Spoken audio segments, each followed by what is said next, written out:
The Mayo Experience. Mayo Experience. Mayo Experience. Mayo Experience. Experience. Welcome to the Pat Mayo Experience, presented by DraftKings 2021 Fantasy Football Rankings Update, ADP risers, ADP fallers, and the latest news to get you ready going into the weekend. Final chance to get into the draw for $1,500 of cash giveaways. I'm going to donate $100 to 15 of you if you do this very one thing. Well, it's like 4 things in one thing, but it takes like 30 seconds. Honest to God. Hit the description of the video right now. You will see a link to Apple Podcasts for the brand new show on Mayo Media Network, Fantasy Football Picks and Bets. It's a really good show, and there's going to be covering NFL preseason Thursday, Friday, and Saturday up on that feed later on this week and on Mayo Media Network. So please go check that out. Subscribe to Mayo Media Network while you're here for all of the videos that you need. But you click through on Apple Podcasts, you subscribe to that podcast, leave a 5-star review, something you enjoy about it, Twitter handle or email address so I can contact you if you're a winner. I'm giving away the winners tomorrow on Thursday's show with Jake Ciely, breaking down the tight end tiered rankings, the conclusion of the tiered rankings series. And as always, you can find all of the previous shows and the rankings list in the description, including my updated list of top 150, which we'll be talking about today. And if you need all the stats, all the tools, and no one giving you picks, you need to go to runthesims.com. You want to make projections for all the players all year long? Well, that's completely free. You just have to sign up with your email and you're in. You can make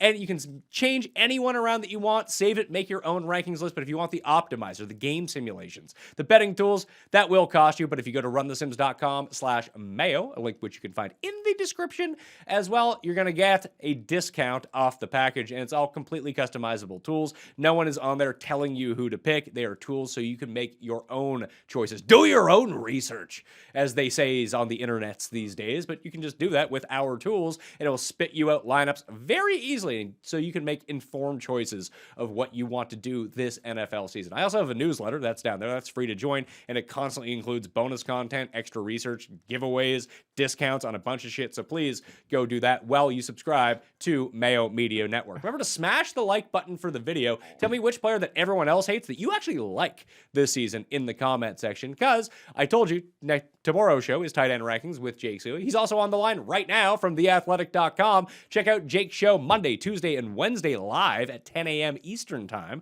on Bets TV's YouTube channel. It's Jake Ciely. Hi again.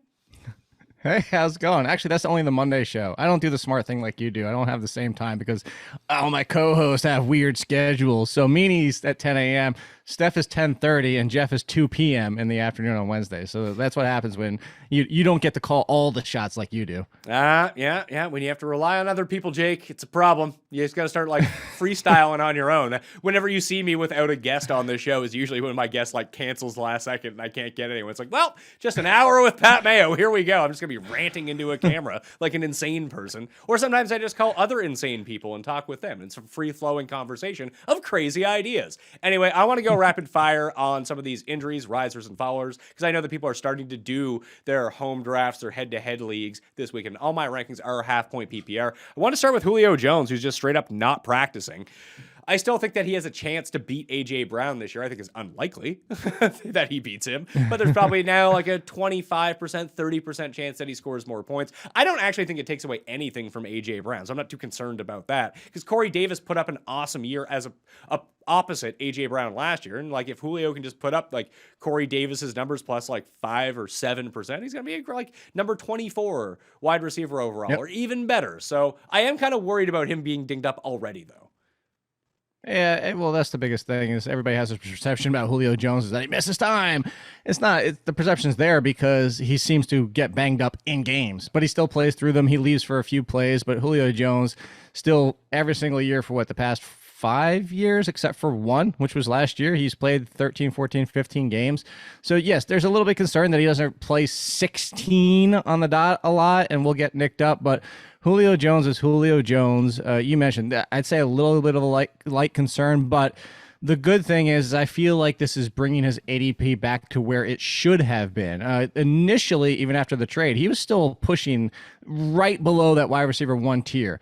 As a mid to low wide receiver 2, I think that's better where he deserves to be because he can still finish close to wide receiver 1, but there's a giant group. I'm sure you've talked about it. We've all talked about it. You could argue for about 15 wide receivers to be ranked as wide receiver 13, and he's in that group. So he shouldn't be the top of the group, but he shouldn't be dead bottom of it either. I have Julio Jones ranked as wide receiver number 21 at the moment. That is behind Chris Godwin, Adam Thielen, Mike Evans, Deontay Johnson. And in high stakes drafts over the past 3 days, he's fallen all the way down to pick number 48 overall. That would be behind DJ Moore, Adam Thielen, Tyler Lockett, Deontay Johnson, Cooper Kupp, Chris Godwin. That's Murray the one Cooper. I was going to ask you. In drafts. Would you go Tyler Lockett or Julio Jones? I go Julio.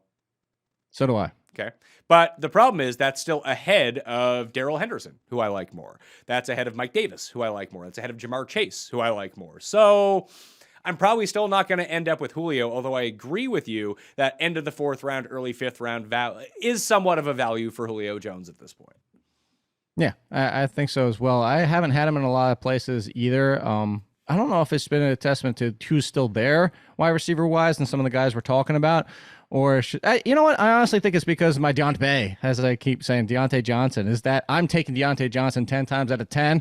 I've mentioned this time and again that out of his 11 healthy games where he wasn't also benched. So even if you want to throw in that game, I'll give you both numbers. So the 11 healthy games where he wasn't hurt, played the full game, he was top 7 wide receiver. It was actually top 5 in fantasy points per game. If you include the game where he got benched and throw that into the mix, he's still top 10.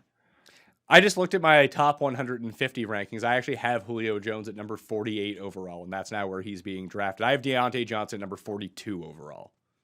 Yeah, see, and I'm taking Deontay Johnson and Robert Woods and Mike Evans, and there's a lot of people that are still taking Julio in front of a couple of them, so that's why I haven't had him yet. So maybe if he does fall, similar to a few spots even behind where I have him, down to 21, 22 at wide receiver, he'll start to end up on some of my teams, and I think that's a valid risk spot for him to be. Chase Claypool avoided major injury, but that's 2 weeks. It's like 2 weeks in a row that he's been like it's just been weird with him where there's been an injury scare and he's going to be okay. Maybe he's made of like what was the Terminator made of? Liquid, was it just liquid metal or was there like an actual name for that? Well, I just know he was the T1000. I don't know what he was actually made of. Okay. Anyway, we can look it up. He might. I think the people are okay. They can go do their own research on that one. But he's just a shape-shifting android. There you go. But Claypool is someone who was progressively moving up and up and up draft boards with Juju falling. So Juju's now going 65 overall. Claypool's going number 60 overall. I just think it's Deontay Johnson I want. I'm not going to worry about the other two. It feels like passing on Claypool could be passing on a bunch of upside. He's already been hurt twice in the preseason. He's going to be okay. And I feel like I'm just investing in other spots in the Steelers offense. Give me Harris, give me Deontay, and that's really all I want. Yeah, and the biggest thing about Chase Claypool is actually, by the way, it is liquid metal. I know you said you don't care, but he's got a giant Wikipedia page just to him. It's liquid metal, but the Chase Claypool was a little bit more touchdown reliant. And here's what I come back to is if you like Juju Smith-Schuster to rebound and think that Najee Harris balances the offenses more and play action is going to develop more things for Ben Roethlisberger and Ben Roethlisberger is healthier this year, and you like Juju Smith-Schuster, it's going to come at the expense of Chase Claypool to a degree because Juju still caught plenty of his own touchdowns last year. And if, you go to the healthy games, Deontay Johnson has been the number one when he's the number one, when he's on the field. So it's Deontay, then one of the other two. And if it's then one of the other two, and even if they split the entire season and come out with similar numbers, you're going to have that inconsistency built in there. So I would want him as my 3. I want Juju as my 3. I don't want either one of them as my wide receiver 2. Maybe if I took 3 running backs early, but I'm definitely with you on that one. I'm looking where I have Claypool, and this is without the injury because it sounds like he's fine. I have Claypool behind like Cooks and DJ Moore and Ayuk and Kupp and Higgins and all this. So I have Claypool almost out. He's barely inside the top 30 for me. Where do I have Claypool? I think he's outside of my top 30 just by a shade. Claypool is number 34 because I have him behind Marv. Yeah.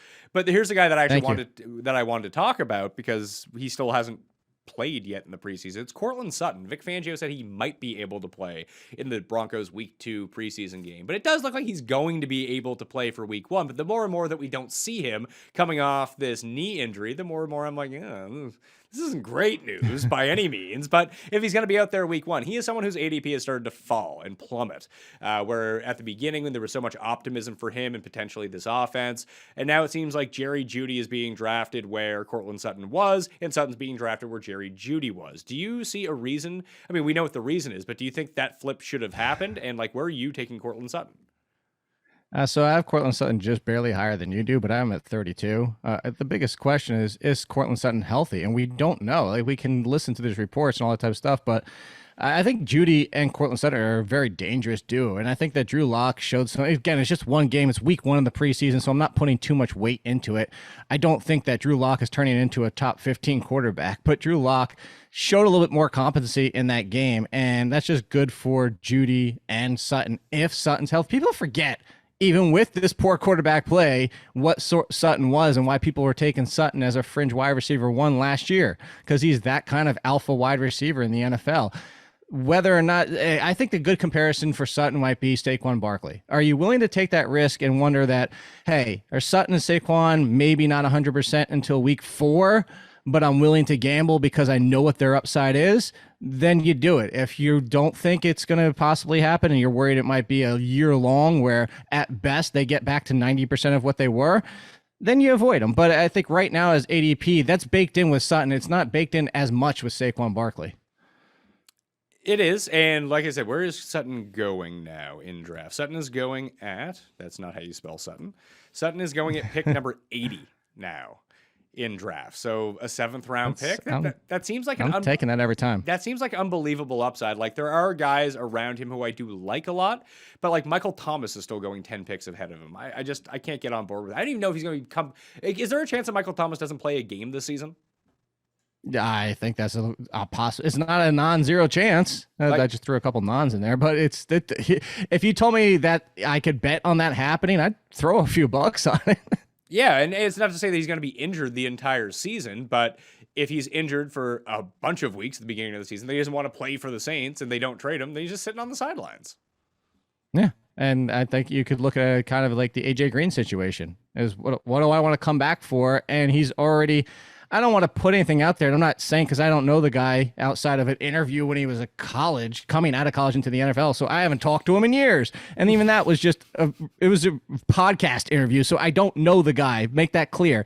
But you're starting to get the diva sense. And again, it could be completely wrong. Could be the nicest guy in the world. Could be the best teammate in the world. But it's kind of starting to feel like the Antonio Brown situation a little bit of, and again, not the road he went down, but just kind of like, does he really want to play? Or if he's upset, is he going to put forth 100% of trying to get back on the field? So like I said, with AJ Green, that it just happened. If we get to week 9 and 10 and he's like, this team is 2 and 7, like, what am I coming back for? Then it wouldn't be a surprise. Does that mean we have to draft Marquez Callaway everywhere? Because I've been doing that really late in drafts now.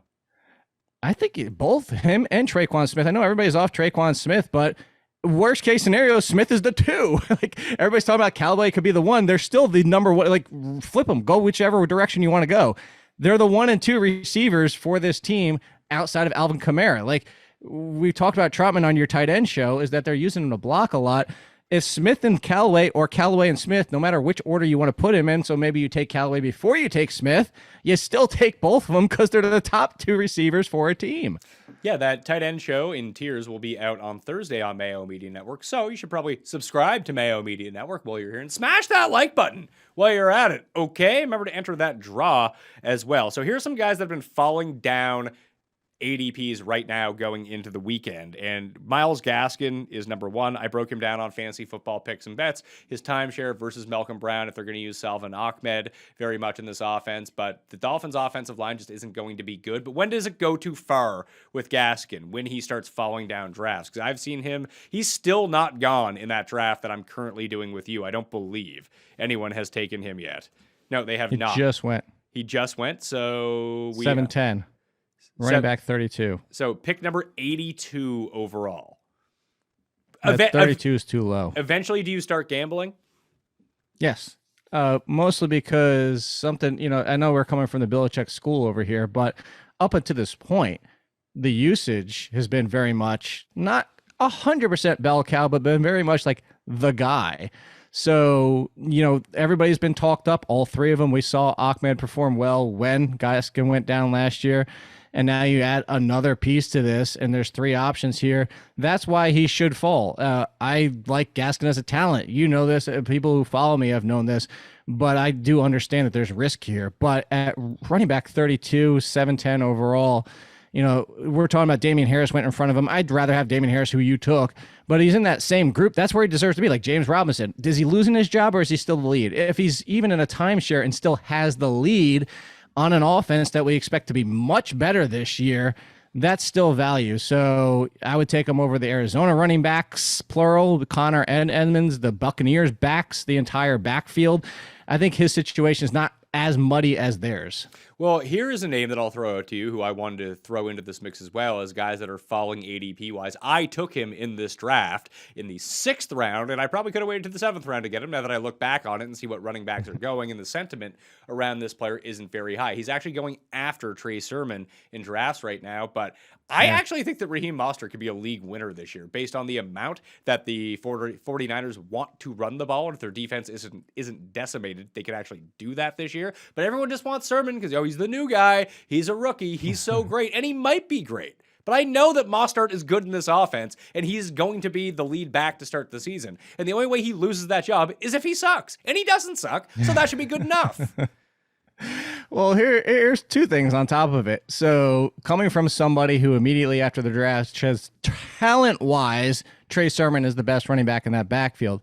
At the same time, he doesn't suck. Also, he's playing for Kyle Shanahan, that being Mostert, because Kyle Shanahan has the Midas touch and turns even Jeff Wilson into a good running back. Yes, I've said this before. The only reason we know Jeff Wilson as a running back is because he played for Shanahan. So if Mostert is healthy, he's still the lead option until otherwise proven. And maybe it's more of a split, and every single week we get Mostert and Sermon. But you know what? Well, then fine. Mostert's still going to have value. I love Sermon upside. I love Sermon for the potential, like I said, the best talent in that backfield. It's best talent on paper. It's best talent until proven otherwise. And Mostert for right now is the lead guy. I have Mostert ahead of Trey Sermon, and I'm saying all that to say I love Trey Sermon on this team, but I would take Mostert as well. I'm with you. I have Mostert at 27, right there with Javonte Williams, and for me, Sermon is down by James Robinson in like the 33, 34 range. So I have it a little bit different. I have Javonte Williams at 22, Josh Jacobs, Kareem Hunt, 22, 23, 24, Mostert at 25, Damian Harris at number 26, Etienne, Gaskin, Chase Edmonds, Ronald Jones, Michael Carter, Latavius Murray, Gus Edwards, Trey Sermon, Kenyon Drake, A.J. Dillon, then James Robinson, then Melvin Gordon, he's just returned to practice. Maybe I should... Because we didn't get to see Melvin Gordon. Javonte Williams looked really good in week 1. I feel like there was a bit of an overreaction. Is Melvin Gordon now like a decent value, or is he just being pushed aside? I see he's kind of both. The thing is Javonte Williams was probably going to be very similar to Miles Sanders' rookie season, where week 6 or 7 he now leads the backfield, just because now this is another talent situation where the talent is bigger at this point of their career too. Is that Javonte Williams was one of the most talented running backs in this draft class. Melvin Gordon is at best, his best years was kind of like what we think Javonte Williams could be. And of course I say what we think because we're projecting Javonte Williams into the NFL. So assuming he succeeds, he's better than Melvin Gordon is today. Melvin Gordon 3-4 years ago, it's probably a toss up. And that's the point, is that Melvin Gordon was probably going to lose this job before long. By not being on the field, he's just opening the door to happen earlier. And you could see a timeshare right out of the gate in week 1. Not what we would love for fantasy to be in the timeshare. But yeah, Melvin Gordon being where he is maybe Denver just says, you know what, we know Gordon, we trust Gordon, and we don't turn it necessarily over to Javonte Williams until proven otherwise. And it might only take 2 weeks of Melvin Gordon looking terrible out there. But yeah, this low, Melvin Gordon, you might as well take the flyer. Yeah, especially if he's free at this point, too. I want to rapid fire through some of these news and notes. Kerryon Johnson, cut/waived by the Philadelphia Eagles. Bad news. He just had a baby with Ashley Kay from The Challenge. So hopefully carry on, either bank some money or can find himself a new job. I'm rooting for the fam carry on. So yeah, if you just want like a job on a show, you can come break down games with me. If you want to get nothing else to do, Mayo Media Network could be hiring an ex-NFLer to be an analyst on the network. If you're an ex-NFLer watching out there, just contact Pat Mayo. We'll be good to go. The talk out of the Washington footballs is that Antonio Gibson, they want to play a Christian McCaffrey type role. I will see this. I will believe it when I see it, although I did bump him up in the rankings a little bit because I had been really low on Antonio Gibson versus the rest of everyone, but I've moved him back up behind Joe Mixon in one spot ahead of Clyde Edwards-Helaire. So now it goes Taylor, Mixon, Gibson, Edwards-Helaire, Swift, Dobbins, Carson. So I have him at number 13 at running back, which is still way lower than everyone else, but that's where I feel comfortable with him at. Yeah, when I heard that report, I did this. That was the noise I made. I have him at 15. I haven't moved him from 15, so I'm a little bit lower than you are because you can tell us all this. But, it's kind of like people tell about being friends or lovers or whatever, but it's like actions speak louder than words. Well, what you told us in week 1 when he's not on third down at all, 0 third down snaps, and then, yes, he had targets, but 0 third down snaps. Yeah, you can say this all day long and you want to be in the Christian McCaffrey role, but Christian McCaffrey is Christian McCaffrey because he never comes off the damn field. He's out there 97% of the time, and that's not an exaggeration. So, no, I like Antonio Gibson. I'm a fan of Antonio Gibson, but there's 2 names you said after him that I have in front of him, and that's Dobbins and Edwards-Helaire.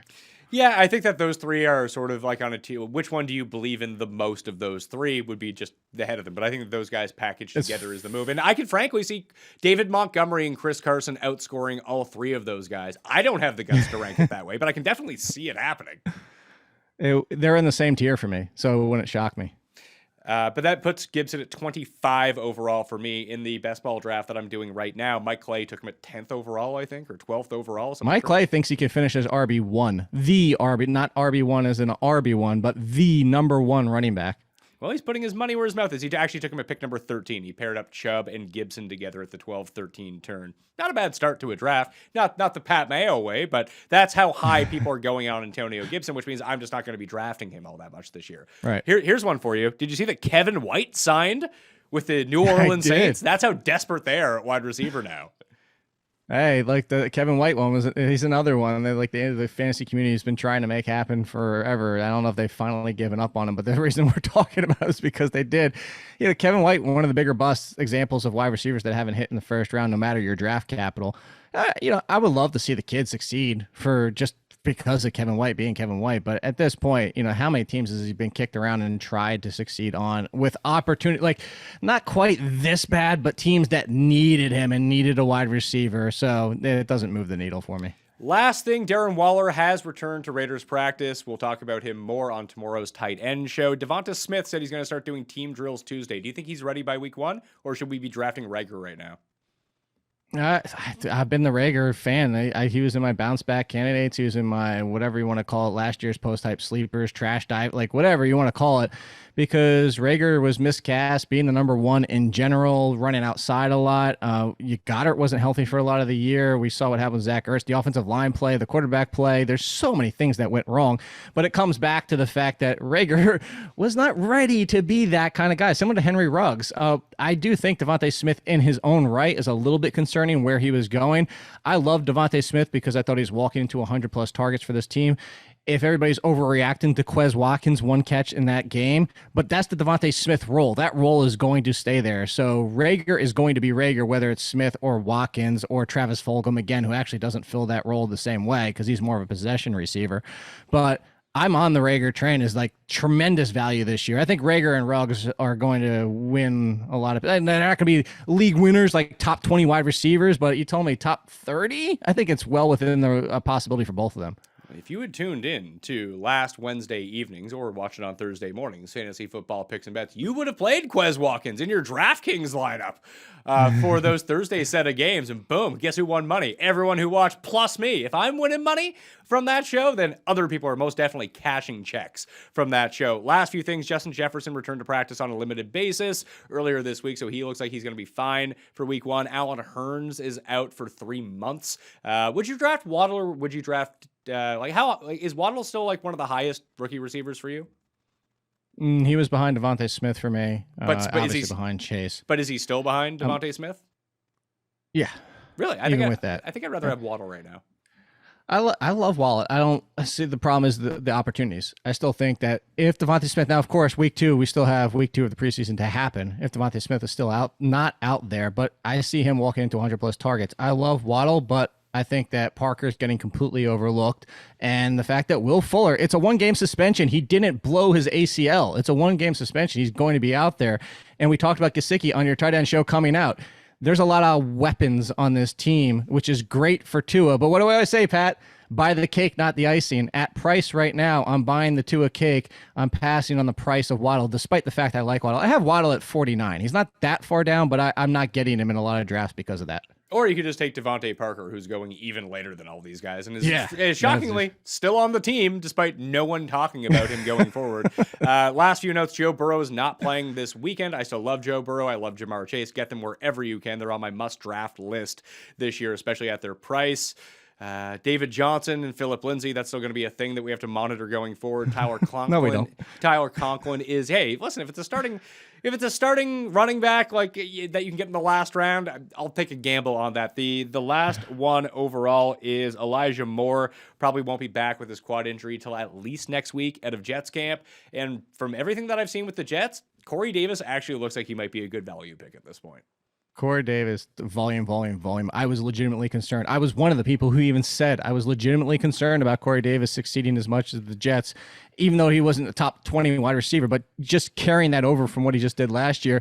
More volume, but same numbers. But if Zach Wilson's going to look to him that much, and now we're heading towards the potential Allen Robinson treatment, where who cares if your quarterback's subpar play if you're going to be getting 25% plus of the target share? Yeah, I'm on Corey Davis, and I've been off. I love Elijah Moore, the talent.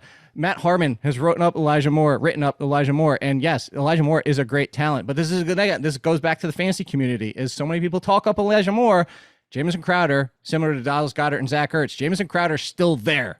There's other weapons still there. It's a lot to go around, especially or not enough to go around, especially if Corey Davis is going to be getting even not 25%, even is going to be getting 20+%. There's just not enough to make Elijah Moore consistent until Crowder or somebody else is out of the picture. Check out Jake Ciely at theathletic.com tomorrow on the Pat Mayo Experience, doing the tight end tiered rankings, and every Monday, Tuesday, and Wednesday on Bets TV's YouTube channel, talking more football than you can handle. Like I said, check them out on Twitter at AllInKid. If you ever have a question, you're positively going to get a snarky response. Are you tossing to me, or are you just, that was your out? I thought that was your out. No, I was just waiting for you to react to it. Oh, no, I'm laughing. You're 100% right. Yes, that somebody already asked me, and they said, hey, how come your rankings are different than your VORP projections? And the very intro of the rankings piece says, these are how I would draft. This is why they are different than my VORP calculations. Did you just say? And I said, thanks for read reading. the intro, buddy. Yeah. Yep.